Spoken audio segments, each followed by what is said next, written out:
Are you trying to make this a challenge? Holy hiccup. Hey guys, if you want our help in setting up a personalized meal plan or a personalized training program, or both, we can actually do that online for you on our platform and get that done through website, Robin. Yep. So jump on www.lntonline.co.nz, sign up. We'll have the questionnaire, fill that out. We'll take care of the rest. Awesome. Welcome to the L&T podcast. It's a lifestyle. We're back at it again. I'm back at it again. I've been abandoned. Robin's not with us today. He can't make it for this podcast, but he will be back for the next one. But hopefully I can deliver just as well, and hopefully you can benefit from this topic in today's podcast just as much, okay? What we'll be talking about today is strength training optimization, or how to get the best bang for your buck when it comes to building superhuman strength, okay? So, unlike regular strength training or what we call resistance or weight training, this podcast in particular will be covering how to build or how to optimize training to build strength in particular, as opposed to building muscle size, for example, or hypertrophy training. Here, we're going to talk about how you can structure your programs to build unreal strength, okay? So we'll be using, or I'll be using, evidence-based literature as well as the experience I've gained training different athletes and people, clients, to help deliver hopefully information that you can go ahead and use and improve and widen your knowledge in terms of the fitness and training world. Okay, so without further ado, let's get started.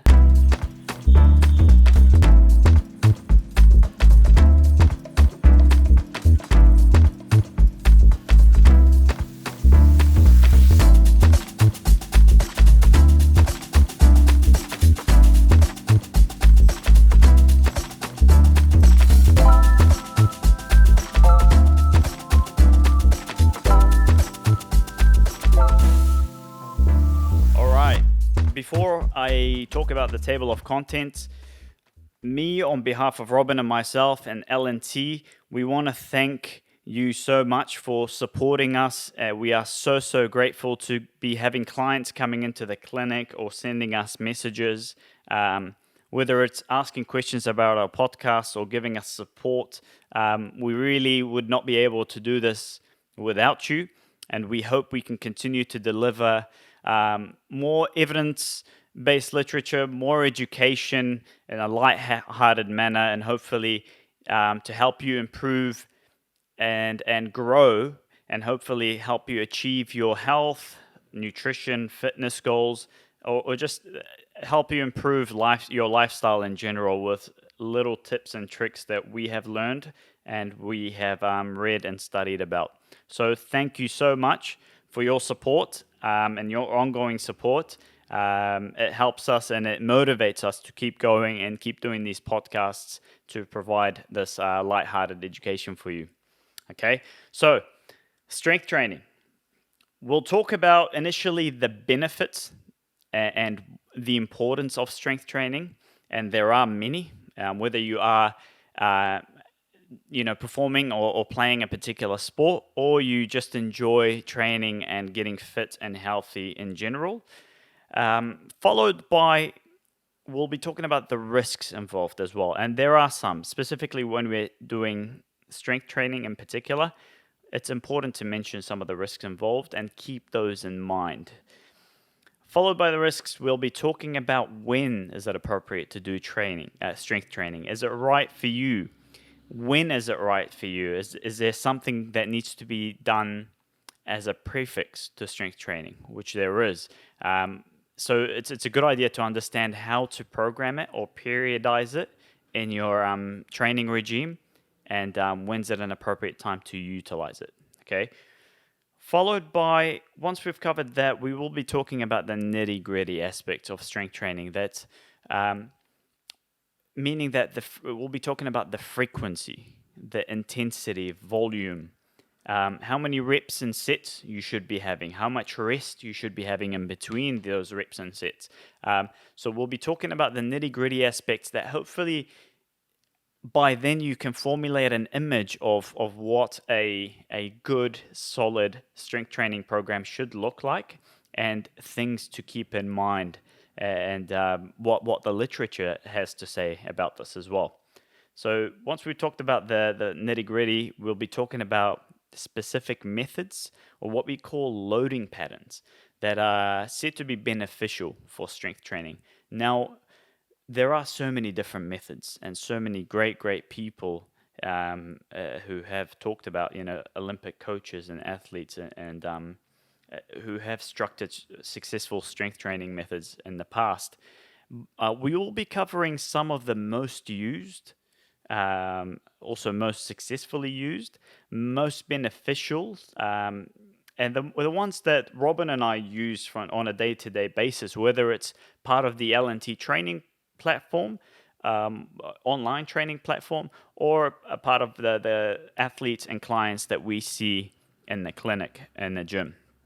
Okay, and once we've talked about that, we'll finish off by covering any other important factors to bear in mind before possibly starting strength training, or before resuming, or maybe you could add and change to your strength training program to make it more effective and more beneficial for you, basically. Okay, so initially, let's talk about the benefits and the importance of strength training.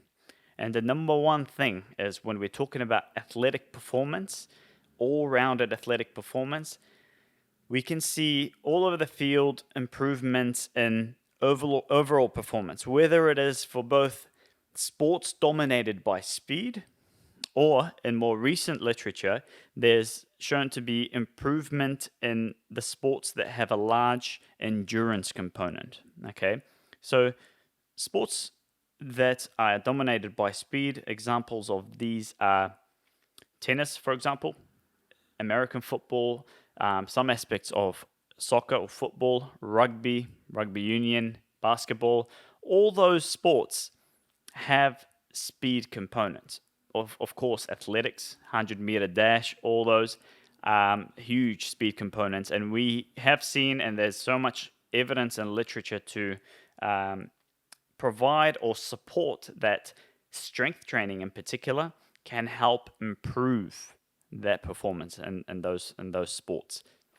When it comes to endurance, and this came in a little bit later. I mean, it's well researched now, but I guess it's more recent in the grand scheme of things.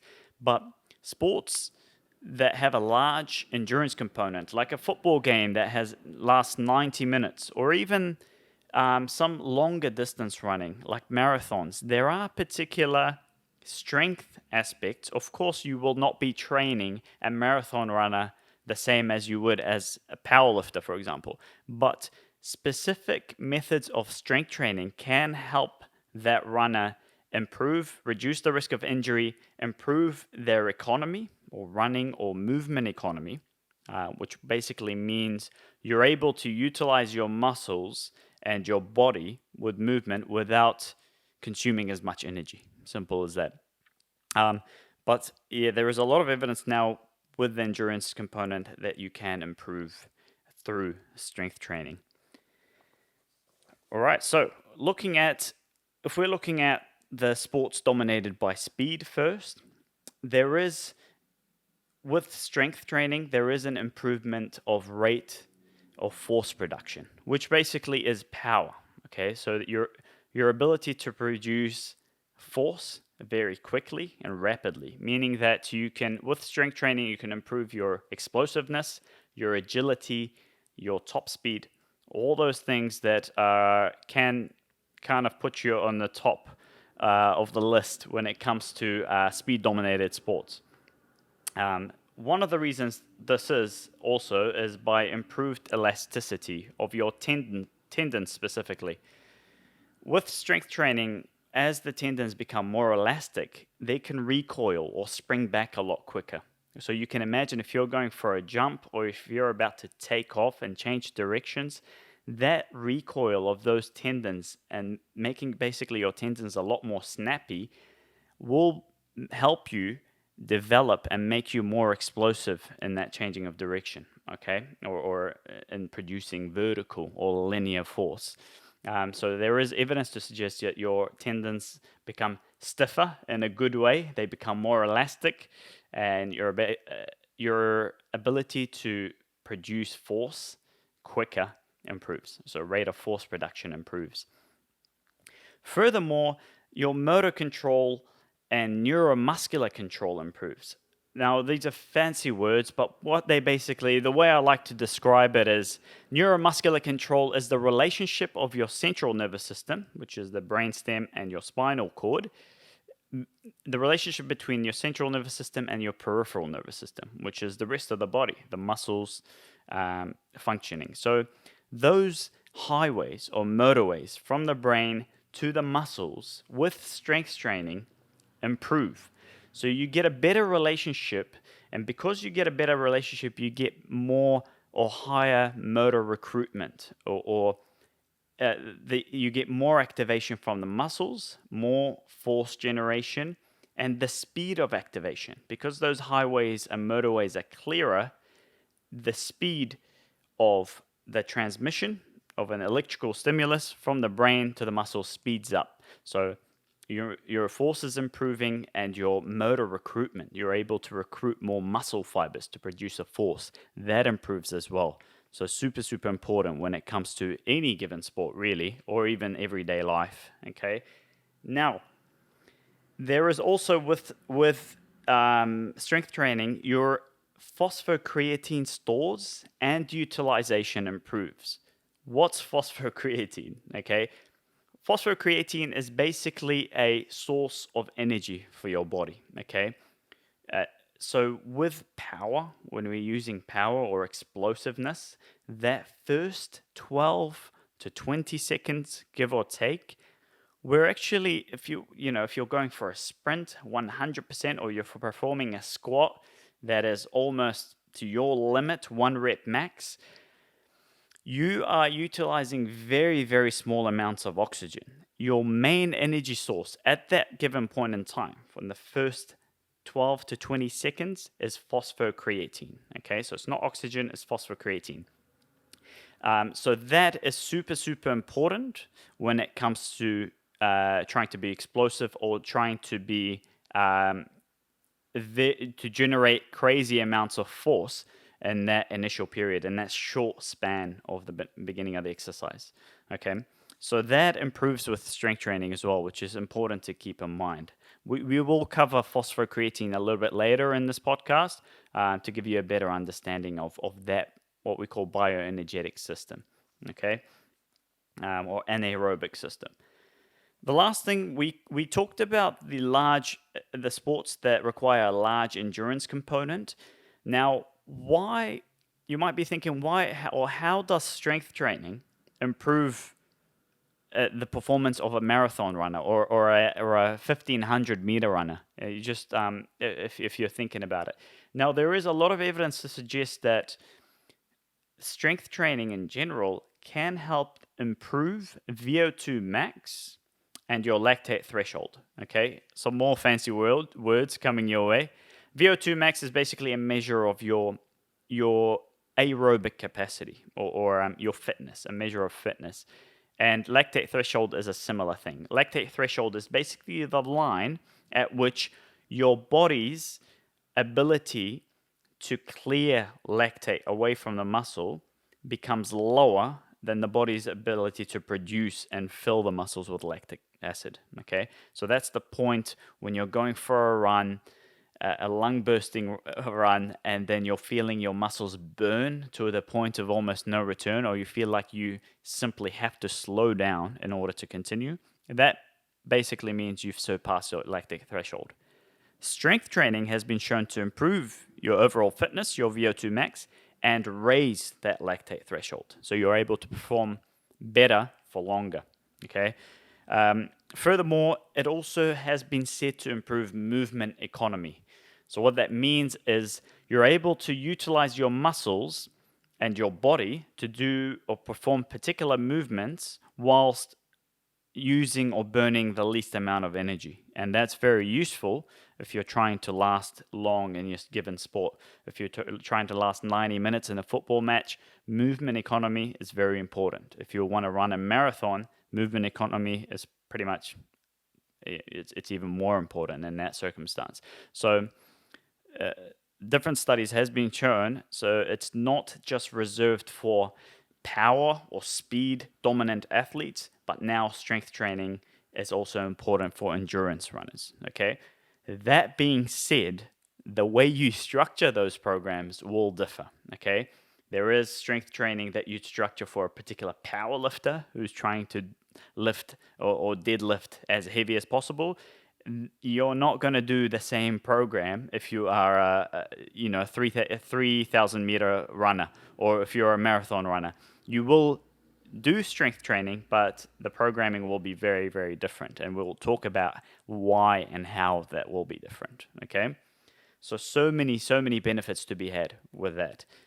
On top of that, on top of those kind of technical terms and things, strength training mentally has been shown, or in terms of mental health, has been shown to empower you and increase confidence, for both males and females. Something about being or feeling strong, it gives you empowerment and builds your confidence and makes you, it makes you feel like you're able to do more, or you are sort of more in control of things. And we've talked about many times in previous podcasts how one aspect or one field, improving your life in one particular field, can improve or has sort of a snowball effect in terms of improving other aspects of the field. So feeling strong physically can kind of go towards benefiting you in feeling strong mentally as well. So that's another huge benefit to be had, and it's not strictly reserved for athletes. That's I think a take-home message today. Is not strength training is not something that's strength training that's for athletes. No, it can be used by you, myself, anyone who's trying to improve. On top of that, when we're specifically looking for in the elderly populations, two words come in mind. One of them sarcopenia, and the other one's osteoporosis. Sarcopenia is the basically loss of muscle mass with growing age, and osteoporosis is the loss of bone mineral density with growing age.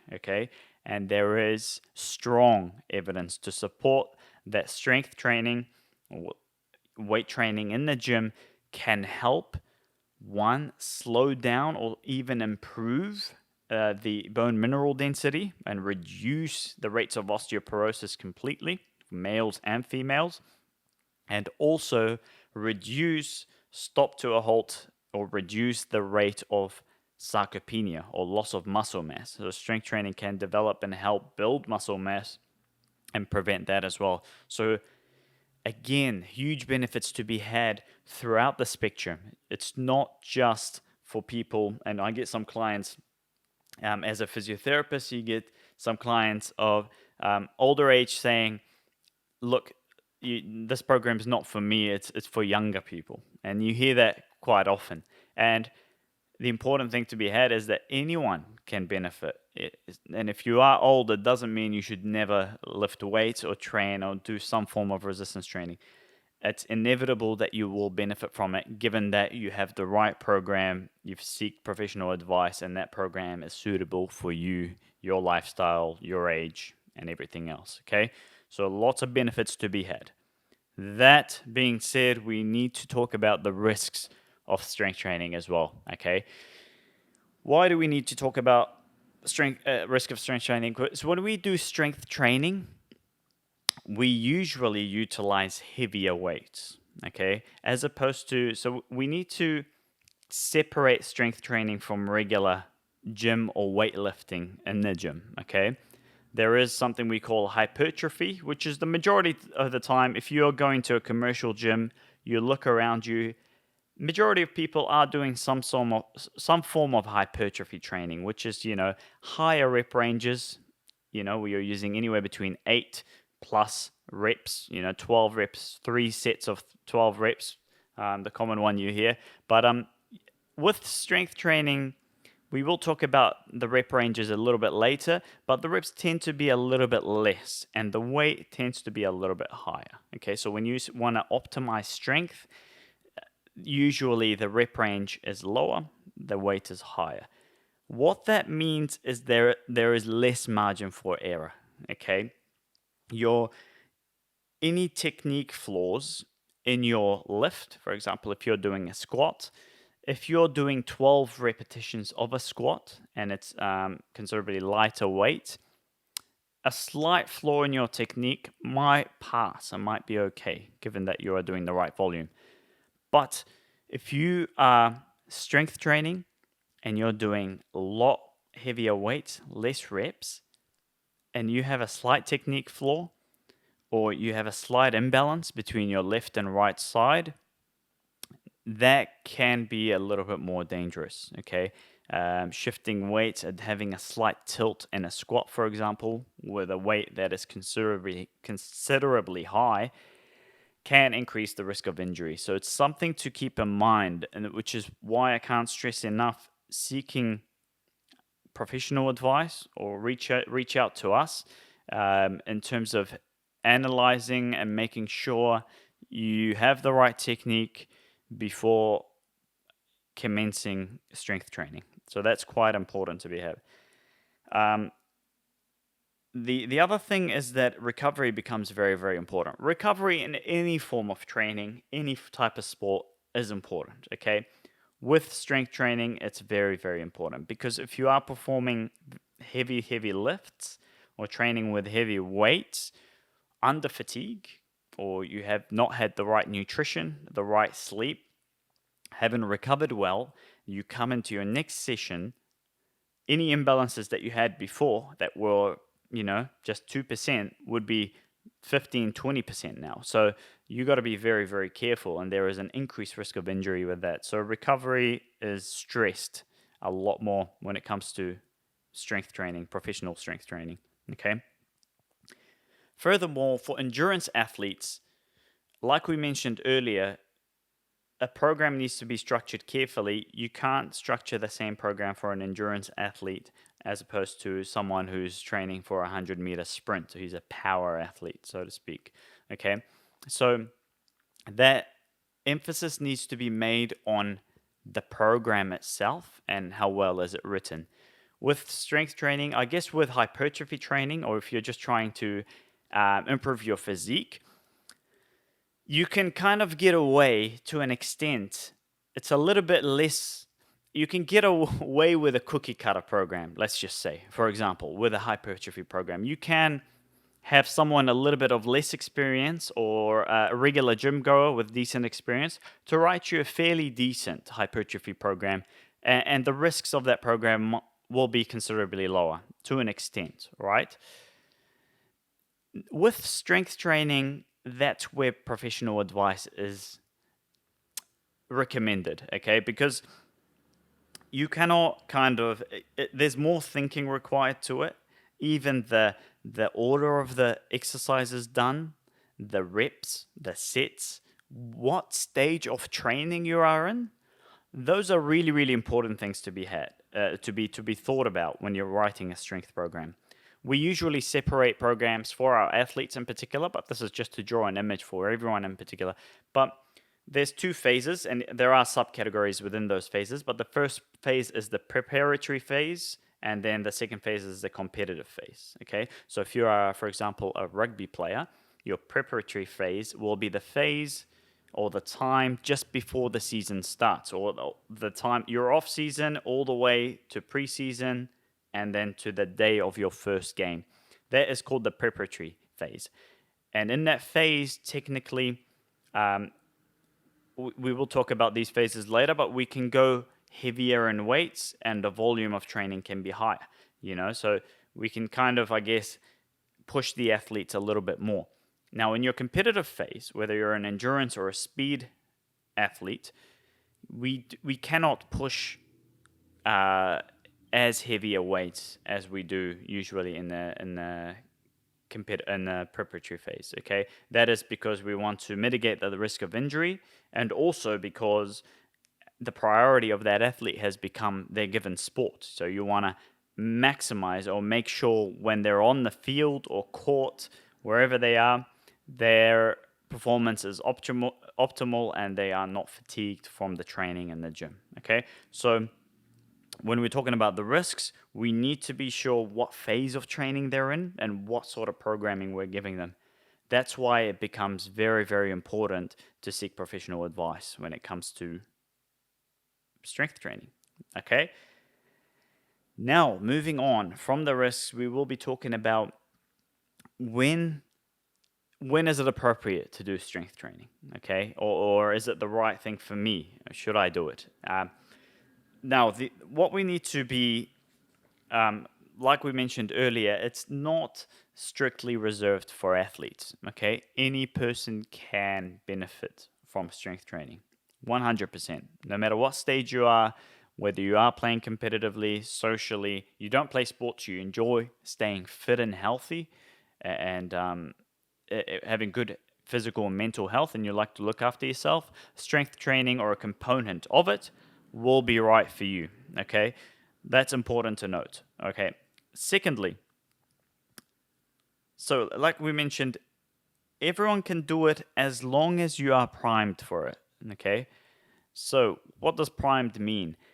What that means is usually, now with anyone, whether it's an athlete or any client that comes through the clinic or does our programs, our online programs, there is a period of where we encourage the athlete or the person to go through a period of what we call anatomical adaptations, okay? What that means is basically, if you're starting from scratch, you just come from a summer holiday, you've enjoyed a few too many drinks and beverages, you have had a few pies, pizzas, and bad foods here and there. Once you come back, it's not ideal, even if you are the top athlete, okay? One of the top athletes in New Zealand. You do not commence strength training immediately, okay? There's usually a period where we add anatomical adaptations, which basically means you are strengthening or welcoming your body to exercise again, okay? Whether it's increasing strength of your stabilizers, whether it's stabilizers in the shoulders and the hips, your core, all that sort of stuff, and you're doing almost a period of hypertrophy where you are doing much, much lower weights, higher repetitions, kind of trying to improve that mind-muscle connection again and getting the body used to getting the tendons, the muscles, capsules, ligaments, everything used to movement again. And that's very, very, very important. Whether you're an athlete or anyone who enjoys training, important to do that. And that takes up to, usually we do 2 weeks to 3 weeks of anatomical adaptations, which is basic movements, improving, stabilizing exercises. Then we usually, most of the time, we do a hypertrophy phase, which is higher reps, okay, anywhere between 8 to 20 repetitions, maybe even higher, depending on what sport they play. And we get the body used to, we get the muscles, we get good muscle growth from hypertrophy training. And as the muscles grow, they can, I guess, withstand more forces and be a little bit more primed to initiate or commence strength training. So that's very, very important. Don't jump into it straight away, okay? Don't go from having pina coladas on the beach in Barbados, then coming back to Anytime Fitness and doing 250 kg squat for 2 repetitions day one, okay? Don't be that person, okay? Please. Save yourself, save your body, make it last, okay? So that's really important to be noticed. The other thing when to do strength training is, like mentioned, seek professional advice. Get someone to check technique, okay? Get someone with good experience, okay, and in training, whether it's a coach, a health professional, maybe someone, get in touch with us if you can. We'll be more than happy to help. Or someone with a great deal of experience in strength training to help assess your technique, see how your movement is, and pick out even the smallest things, just to make sure the form's right and you can reduce that risk of injury. Okay. And the final thing is, as mentioned before, you need to know how to structure that program, whether you are prior to the season, to your sports season, or after or during your sports season. So that sort of strength training will change. You can do it throughout the whole year. You can do strength training and you will benefit from it. And I advise you to do that. But the structuring of that program will differ. So definitely seek that advice. All right. So to conclude, who is it for? Strength training is for everybody, but it needs some professional input to make sure that you are in the right stage of strength training and you're doing it in the right amount. Okay. Which kind of brings us to the nitty-gritty topics of strength training. Okay. So here we're going to talk about the frequency, the intensity, the volume, the type, the number of sets and reps, and all the nitty-gritty details required. And you might be thinking, oh, this is just for athletes. No, for everyone again. So stay tuned, listen, you will benefit from it. And they are tips and tricks that you can use in your everyday or every week training to help improve your overall fitness and strength. Okay, so initially we will be talking about frequency. Okay, and frequency is basically it's usually measured by the times per week you train, or the times per week you train a certain muscle group.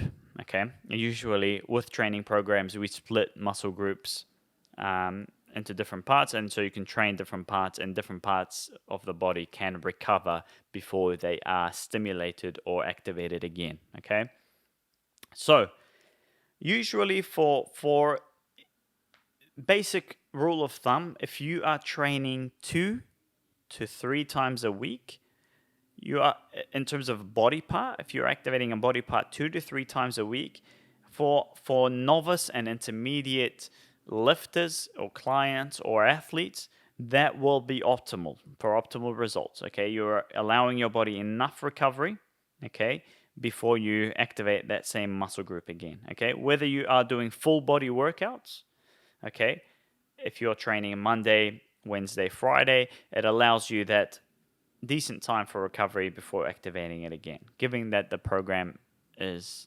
structured well for you. Okay, so 2 to 3 times is good.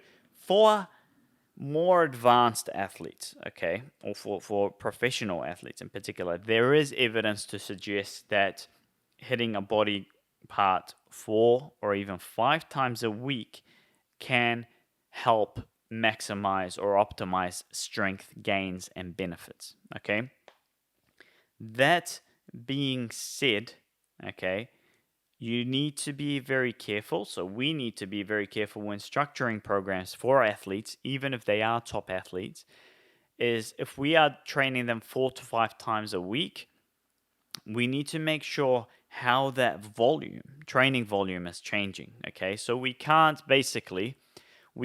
give them very, very heavy squats 5 times a week. Okay, that cannot be done. It's just not, the risk of injury becomes very, very high, and the risk of overtraining becomes very, very high as well. What overtraining means is that you are not allowing your body enough time to recover.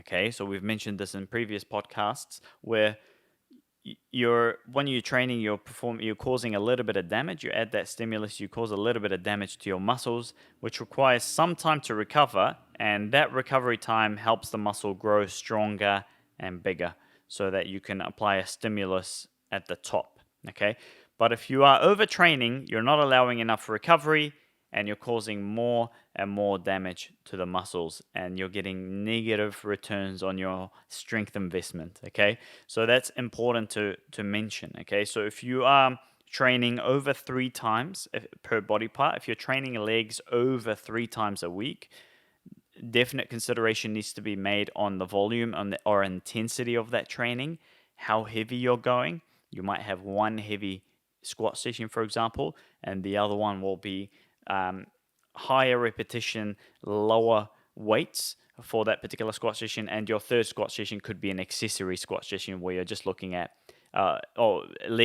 accessory leg session where you're looking at strengthening quadriceps, for example, and hamstrings specifically, with lighter weights and more isolated work.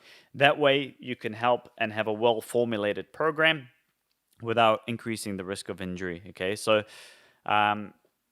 that's important to be said. Now, moving on further, there is some evidence to suggest that training, and this is for athletes, of course, training twice a day is more beneficial than training once a day, even if the frequency stays or the volume stays the same. So what that means is if you are training once a day at 120 minutes, for example, or training twice a day, 1 hour sessions, that is actually more beneficial, given that you recover well, you take the correct nutrients and nutrition, good food, good rest, good recovery, then having another session later on in the afternoon. There is more benefits to be had than just having one long session. The idea behind that is athletes tend to get a lot more distracted. They build up cortisol, which is a stress hormone in their body when they're training. So the second half of that training session is done with a lot less focus, a lot less intensity, therefore reducing the rate of force production and performance. Okay, so having that little break, and sometimes it can be like a 4 to 6 hour break in between training sessions, and then dropping your training sessions to 60 minutes or 45, you can get better benefits. And there is some research to suggest that is the case. Okay. Now, with frequency, you need to bear in mind what status and type of sport or activity the person is doing and what stage of the training plan they are in. Okay.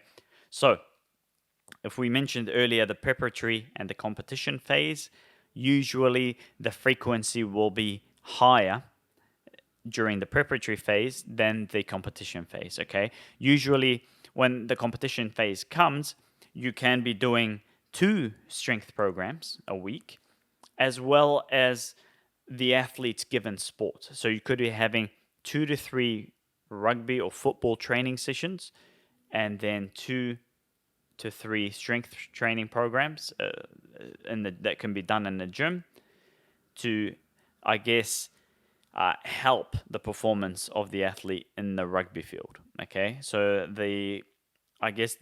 making it more specific for their sport is very, very important to acknowledge. And what's important for athletes, anyone listening, is if you are training, when you begin your season, your main objective is to perform on your sports field. Your main objective is not to perform in the gym, okay? Of course, you need to rock up to the gym focused, okay, to do the work, but it's not about training till failure and blowing out and completely obliterating your body in the gym in the hopes that you want to optimize your training or your performance in football, tennis, or whatever it is sports you play, okay? It's important to apply that stimulus in the gym, but that is done to complement and to aid your sport, okay? Your priority shifts and becomes your sport, okay? That's important to notice. So it depends what period of training. If you are in a preparatory phase, you can increase training intensity and push a lot harder to try to make the best strength and power gains before your season begins, okay? So important to acknowledge that. Moving on from frequency, we'll talk about the intensity of your programs, okay? And what that intensity is basically the weight or the amount of resistance being used. And usually in the fitness world, most of the time with intensity, we talk about percentage of your 1 RM. What that is the percentage of your 1 rep max. Usually before starting a strength program, we test the athlete's 1 repetition max, usually in the key lifts, but sometimes we'll do in a few other lifts depending on what their sport is. So for example, we'll check the 1 RM of a deadlift or a trap bar deadlift, 1 RM of a squat, bench press, pull up, a dip, anything like that, one of the key lifts. And once we've tested that, we can write the program in relation to their 1 RM.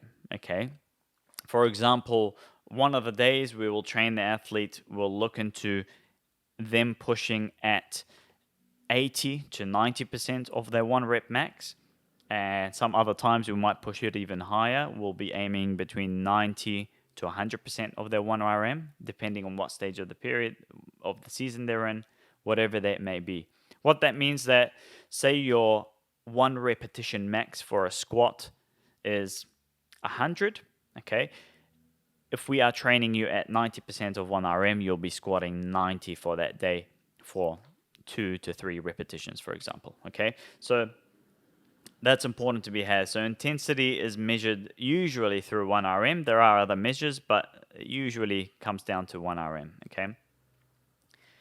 As I mentioned before, training, when we're talking about intensity, training to failure, there's a lot of evidence to suggest that it gives you negative returns on investment, okay? Because the risk of training to failure increases and means that you are more likely to be overtraining than any other individual who's not training to failure, okay? So that's important to mention. Don't be that guy, okay? Going to the gym and blowing out and failing the last lift every single lift, okay? Sometimes during your program, you might be asked or you might need to push very close to your maximum 1 RM, and failing that is okay. Doing that week in, week out, you need to take a long, hard look at yourself and restructure that entire program, or give it to a professional to restructure for you, okay? Because you're not doing yourself any good, and you're definitely not making any improvements in your given sport or strength in general, okay?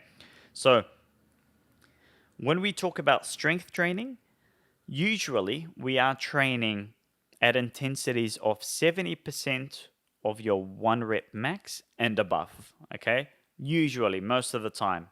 Sometimes we will drop it a little bit lower, but the majority of your training sessions will be within the 70% to 100%, okay?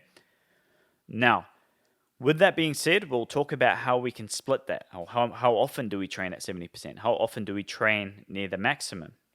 And that brings us to our volume, okay?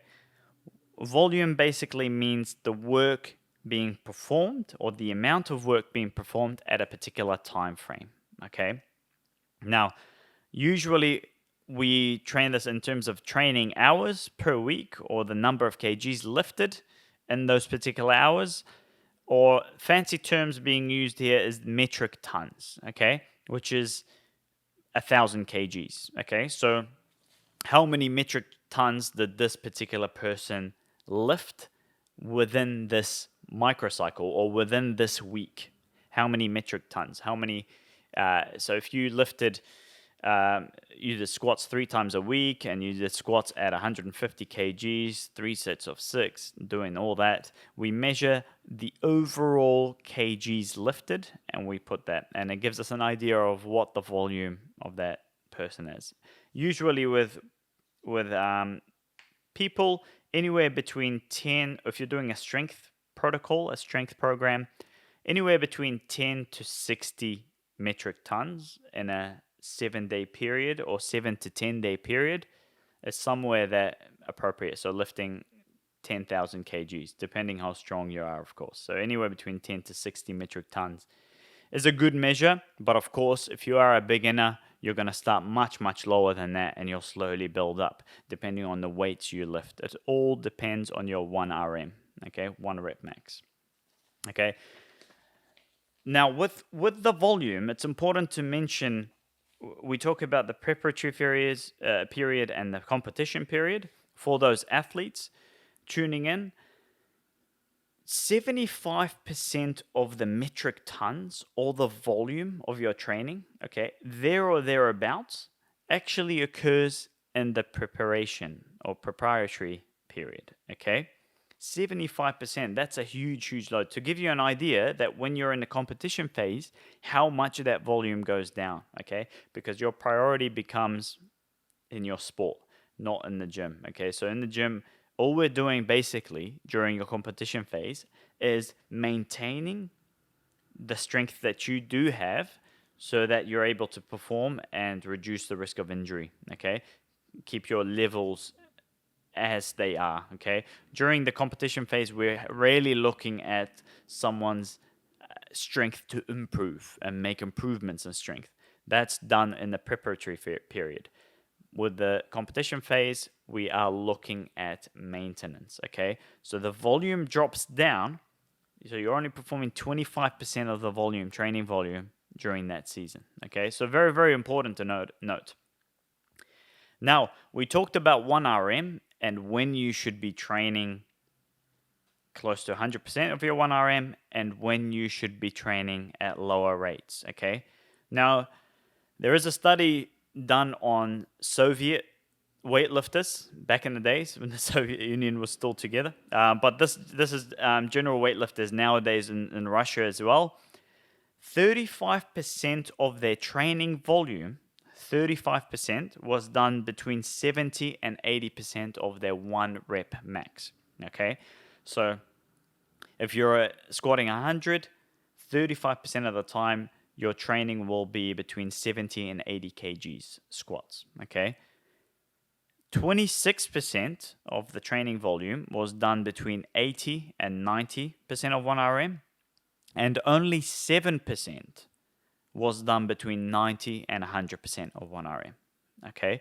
So only 7%. It just shows you they are not, and these are Olympic gold medalists, okay? These are professional athletes, and it shows you the sort of how that volume is skewed and how the intensity is skewed within the volume, okay? 7% of their training volume was done between 90 to 100%. There are certain times where you can push the envelope and push the athlete, and you can maybe increase the number of sets and reps they perform between the 90 and 100%. But you must do that, proceed with great caution so you don't run the risk of injury or overtraining, okay? So basic rule of thumb, about 60% of your training should be within 70 to 90% of your 1 RM, and about 7% should be above that, okay? All the other percentages should be done as warm-ups, much far below 70% of 1 RM. All your warm-ups, all your accessory lifts should be done for the rest of the time being, okay? So 60% between 70 and 90 to repeat, and then 7% from 90 to 100% of 1 RM, and the rest should be done as part of your warm-ups, accessory training, and everything else in between, okay? That encapsulates a good, well-structured strength program, okay? Now, we move on to the type, and we're thinking about repetitions. Keep talking. Now, we know for optimal strength training, optimizing strength training, anywhere between 1 rep to 6 reps is gospel, basically. Okay, so usually with strength programs, we stay in between those ranges. Sometimes in a particular program, we add some accessory lifts with higher rep ranges, maybe as high as 8. Usually with strength program, we start with the compound lifts. After we've done the warm-ups, we've activated the accessory muscles. We start with the compound lifts first. What compound means is lifts that basically incorporate multiple joints, and they're a little bit more technical and a lot more to think about and a lot more for the athlete to endure, okay? Squats, deadlifts, bench press. Those are examples of compound lifts, okay? So those are usually placed first, and the accessories and other exercises are placed second in that structure most of the time. Sometimes it does differ depending on the athlete. But the rep ranges stay between 1 and 6. If you are looking to improve power and adding plyometric exercises, 1 to 10 reps is optimal for power, okay? For power endurance, which is a little bit different, if you're thinking about a rugby player, a football player, power for the first 12 to 20 seconds is important, but being able to repeat and be explosive for 80 or 90 minutes of the game, power endurance, you might need to train that client or yourself a little bit differently, meaning that you can hit 10 to 30 repetitions of a particular weight. Obviously, that weight's going to be a lot lighter because you're getting higher repetitions, but it's important to think about, especially when you're structuring and trying to fit a program to your suited field or sport, okay? Furthermore, if you're looking at endurance training, for example, if you're a marathon runner, doing 20 to 50 repetitions or even 50 plus repetitions, you can still do strength training, much lighter weights, but you're looking at that rep range, much higher rep range, okay? That's basically to get the muscles, the body used to repetitive movements under some resistance, and aims to help improve VO2 max, running economy, lactate threshold, and strength in general, okay? So if you're optimizing strength training, 1 to 6 reps is gospel. That's the main thing we look at, okay? Now, number of sets.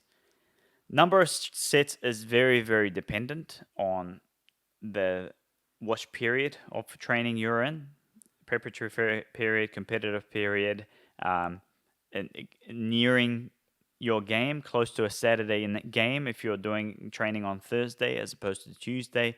All that needs to be taken into consideration, okay? For untrained individuals commencing in strength training, 3 to 4 sets is fantastic. It's really, really good, okay? For athletes, you can run it as high as 8 sets, okay? Sometimes give or take, but anywhere between 4 and 8 sets to optimize strength gains would be fantastic, okay? If the athlete can handle and their recovery and nutrition is really good, going up to 8 sets will obviously be more beneficial than 4 sets, okay?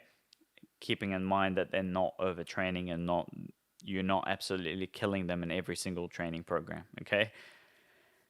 Resting time. Now, this is really, really important, and we got a lot of clients in the gym coming in, and sometimes we'll set them up with a strength program, and they'll do their squat, and then we talk for a little bit, and they're back under the bar, ready to get going again, and we look at my timer, and it's still been 1 minute and 20 seconds, okay?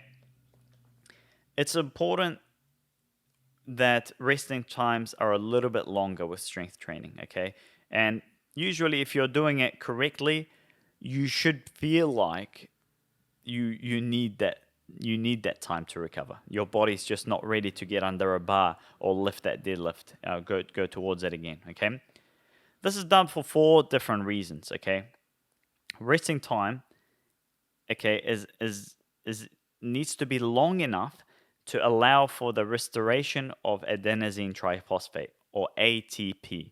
That's basically the energy currency of your body. Okay, every cell in our body needs ATP to function appropriately. Okay, and ATP needs anywhere between 3 to 5 minutes for ATP resynthesis to occur. So when we do a lift, we are burning using ATP. Once we finish, it takes about 3 to 5 minutes for it to completely recover. Okay, depending on how heavy we're lifting, obviously. If you're doing, close to a 1 RM and you're just burning and pushing on for dear life, you're going to need a bit more time to restore that ATP, okay? Second thing is the restoration of phosphocreatine, Okay, now we said we'll mention that again.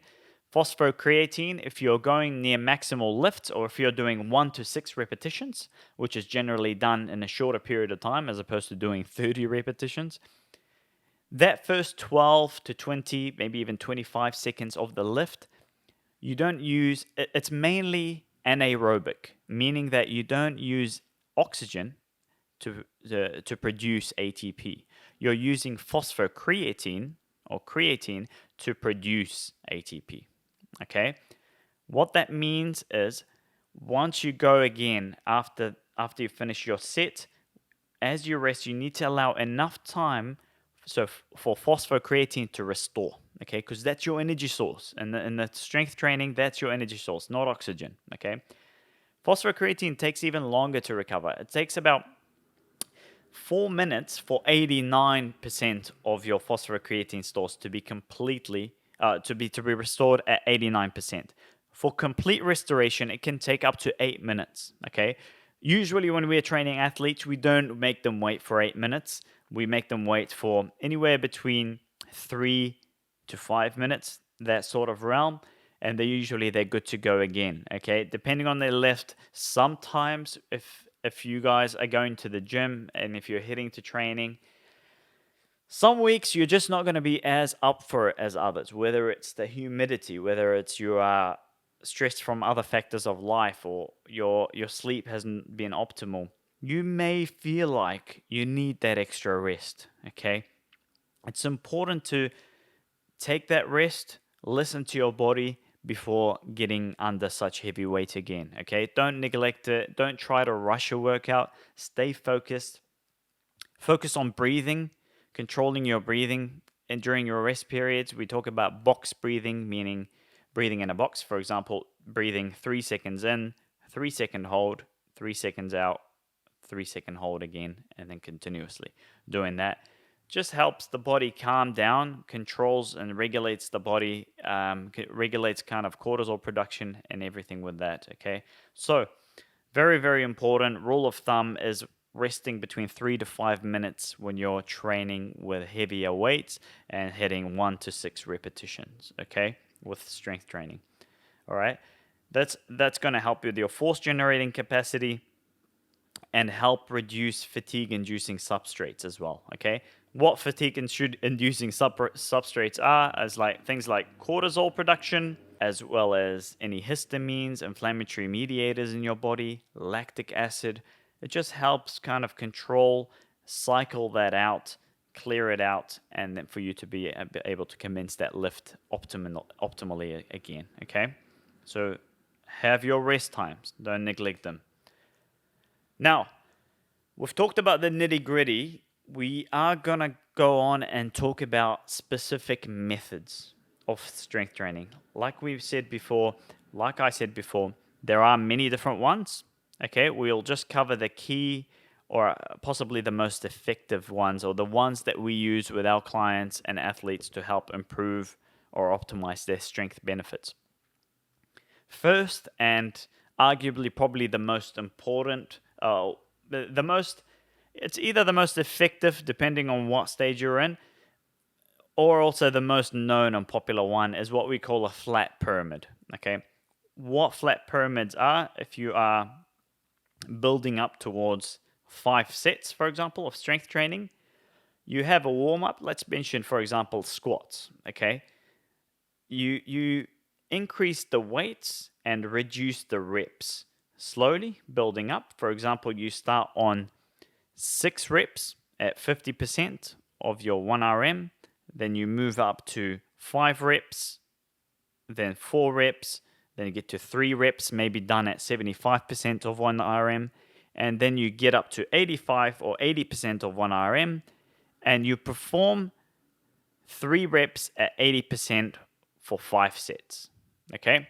So you're performing, slowly increasing the weight and reducing the reps until you reach a desired rep range. In this case, you're training, for example, 3 reps of squats at 80% of 1RM, and you do that for 5 sets.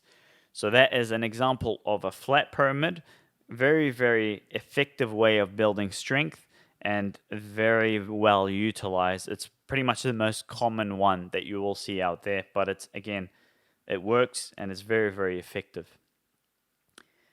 The other modified, or what we call an ascending pyramid, a little bit different to a flat pyramid. What that is usually we come up slowly, ascend to a top level.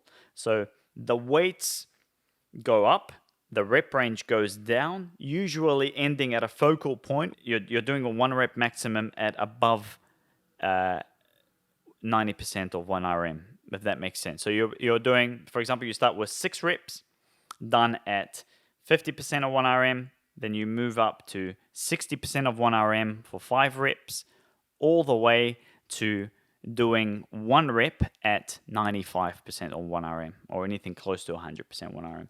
That's what we call an ascending pyramid.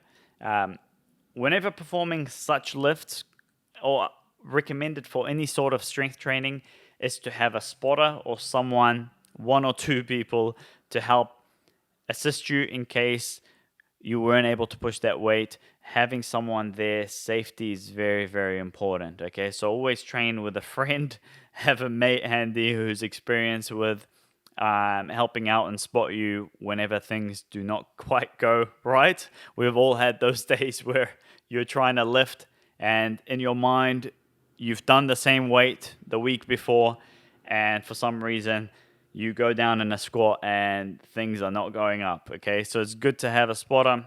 It's good to have safety bars in the squat rack as well, in case things don't work out. Because when we're training with strength, we are pushing heavier weights to try to improve and optimize that strength. Okay.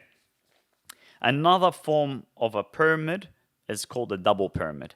A double pyramid is basically like an ascending pyramid. We reach a focal point at the top, but then we come back down in weights and up in reps. Okay, so the reps go down, weight goes up, and then the reps go up, the weight goes down, reaching the focal point at the top. There is a form called the skewed pyramid, which is very similar, and I personally enjoy training myself as well as clients with this method. A skewed pyramid is basically weights gradually going up. Okay, you reach a focal point and your last rep is done till failure for the first time. Okay, it's good to go to failure every now and then, but don't do it all the time. Okay, so weights go up, reps go down till a focal point. Okay, so for example, you are performing the last rep, you're doing 1 rep at 95% of 1 RM, and then you drop it down to 8 reps, at 8 repetition, and the weight drops back down to 70% of your 1 RM. The idea of this is a component called post-activation potentiation, or a term we coin it PAP.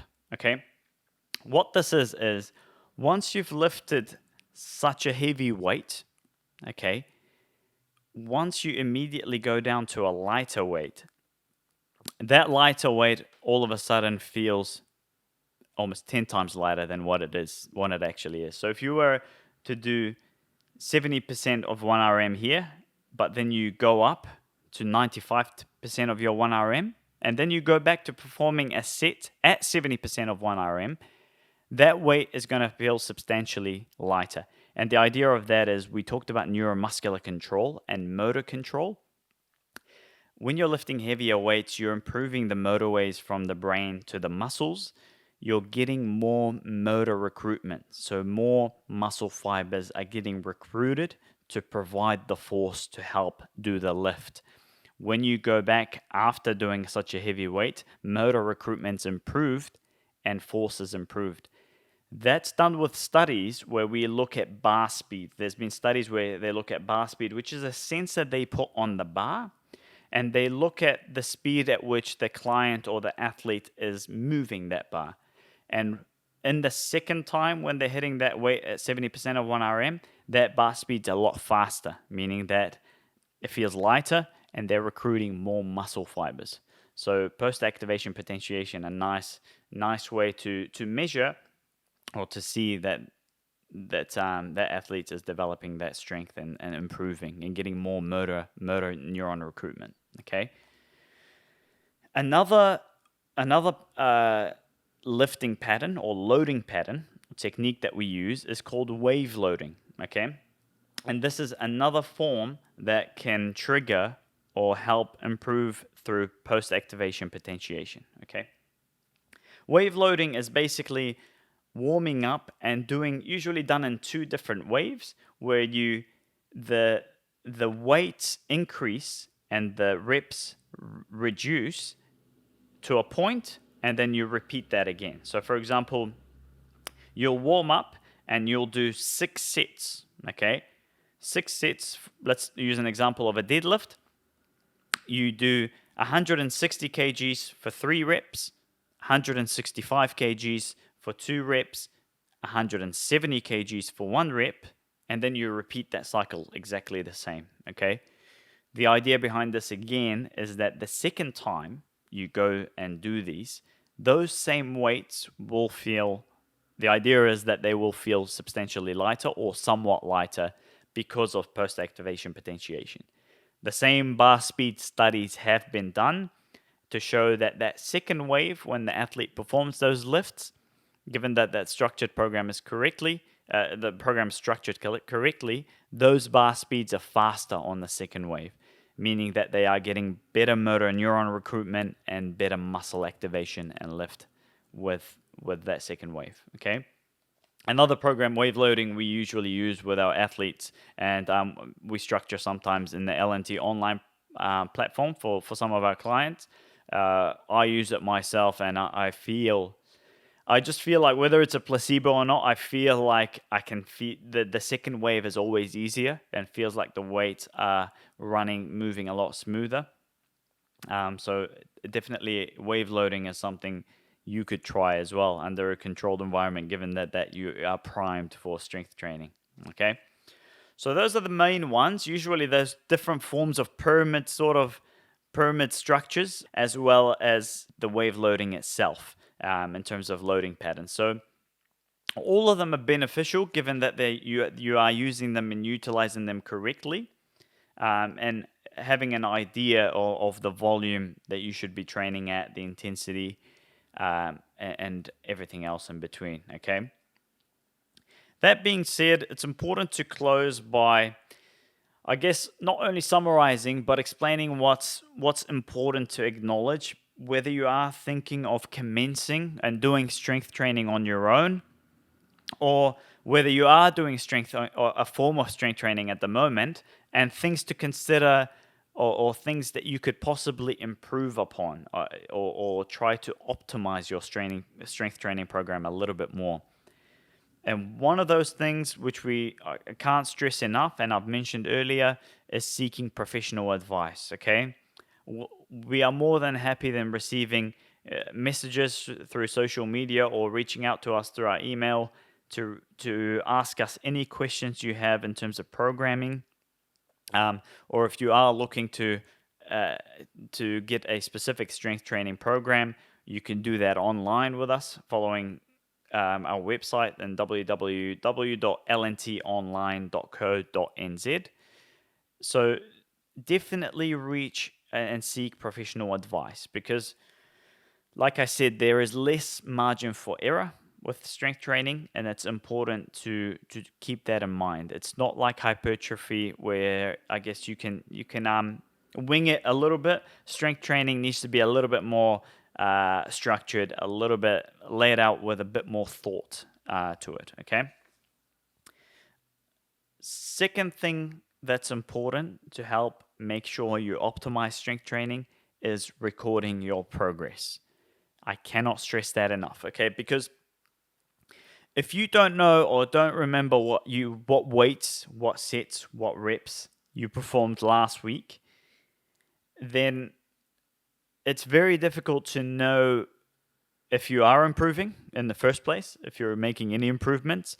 And it's also difficult to know how much more heavier should you go this week. Okay. So recording your progress and having a structured program is so important. Okay, so if you are doing strength programs, don't wing it. Don't go, I'll do squats today. Next week, not going to do squats. I feel like doing hack squats instead, and mixing and matching. First of all, you're not going to know how much you're improving by, and you're not going to know how much to push yourself the next given week. Okay, so recording your weights, having a structured program, sticking to it. Usually, we go through mesocycles, or which is basically a program, but we put anywhere between 4 to 8 weeks. You stay on that same program, maybe small slight changes or tweaks we do with that program, but we stay on that program so you can do the same movements, perfect them, get better at them, but also know the weights that you performed and know how much you got to increase. Okay. Research suggests, if you're thinking about how your advancements or your expectations should be, or how much strength should I be making week in, week out with strength training. General rule of thumb, if you're increasing your weights or increasing the intensity or the weight by 2.5% per week, then you are on the right track. There are going to be some weeks where you're not going to be able to push as heavy, because strength sometimes can be undulating. You're not going to be continuously getting stronger. Sometimes you come in, have dips, whether it's to do with recovery, nutrition, stress, so many different factors play a role. You will have some dips as long as the main trajectory is going up. You will be making strength benefits, okay? But general rule of thumb, 2.5% increase in kilograms of weight pushed per set or per rep per week is a good idea to follow. So if you are doing 100 kg squats, training at 100 kg squats 1 week, the next week should be able to go up to 102.5 kgs. So very small increments, but it's good. Some people have crazy expectations when they're doing strength training, and they train for 3 weeks, and then the fourth week they're upping the weights by 20 kgs and expecting the bar to move just as smoothly and just as quickly. Okay, so it's important to know it's small increments, small fine increases in weight. That being said, if you are feeling like you're pushing the same weight last week and it's feeling so much heavier this week, it doesn't mean you need to overexert yourself. Listen to your body, give it the rest it requires, and hit the next week running and try again with that sort of weight. Okay, but it's just important to have that expectation of 2.5% increase per week. All right, so structure is important. Recording progress is paramount. The other thing to mention, which we talked about before, is specificity. Okay, whether you are performing any given sport, which is a speed dominant sport or an endurance that has a large endurance component, your training program needs to match that. We talked about rep ranges. I know we mentioned 1 to 6 reps as optimal for strength training, but it really depends which phase. Are you before the season? Are you during the season? Are you training for a 100-meter race, or are you training for a marathon? Are you training for a football match or football season? Whatever that is, that's important, which again stresses the importance of having some professional input with those training programs, okay? Because thought needs to be put in the processing and writing and structuring these programs. And depending where you are in a season, those frequencies, intensities, and volumes will change accordingly. Okay, so important thing to consider. Every single sport fits within a triangle of, I guess, physical, in the physical realm. Okay, so we've got a triangle where we've got endurance, strength, and speed.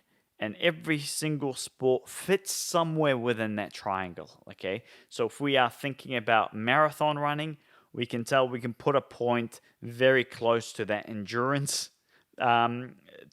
peak of the triangle. If you're thinking about powerlifting, it will go a lot more towards the strength, a little bit towards the speed, mainly towards the strength. Football or soccer will be a little bit higher towards the endurance, but a little bit shifted towards the speed. So you can think about different sports there. And that's why specificity of that strength program is important. You need to think about where your sport lies in that triangle and how are you going to structure your program to utilize the best benefits or to reap the rewards, the best rewards for that given sport. Okay, so very, very important to mention. The other thing we talked about is testing out your 1 rep max before commencing a strength program. Okay, there are different methods of doing that, and again, it's important to have spotters there. It's important to have some professionals there if you have never done it before to test out your 1 rep max. Okay, the best way to do it is warming up to that particular weight and then performing somewhere very close to your 1 rep max, and then you'll get a good grasp of where you're sitting, what's your maximum squat or bench or deadlift or whatever it is. Okay, there are particular equations you can use where you can test your 5 rep max, okay, 4 rep max, which is technically a little bit safer to perform, and that doing your 4 rep max, basically doing 4 repetitions and thinking, I don't think I could have done a 5th. That's a good measure of your 4 rep max. You can estimate your 1 RM from that. Now, that is not as accurate, and there are some flaws within that technique. And best advice is to actually build up to your 1 RM, your true 1 rep max, and measuring that. But if you are a beginner, it's I guess good enough for you to go aiming for a 4 rep max and using some equations which are readily available online to try to get a good measure or estimate of your 1 RM. Okay. Having that in mind, that means it gives you the ability to know what intensity to train and where your level is at. And when you go again in 6 to 8 weeks' time, you can retest to see if you have had any strength improvement or if your 1 RM hopefully has improved, given that the program is structured correctly. Okay, so that is it. I've covered everything I wanted to talk about in terms of strength training optimization. If you have any questions in regards with strength training, if you are currently doing a strength training program and you've got questions about it, feel free to reach out to us, whether it's through social media or Facebook, Instagram, or even emailing us. I can pop the email below for you to email us if you have any questions. Stay tuned for future podcasts with L&T and It's a Lifestyle. It's been great having you. Peace out. Are you trying to make this a challenge? Holy hecker.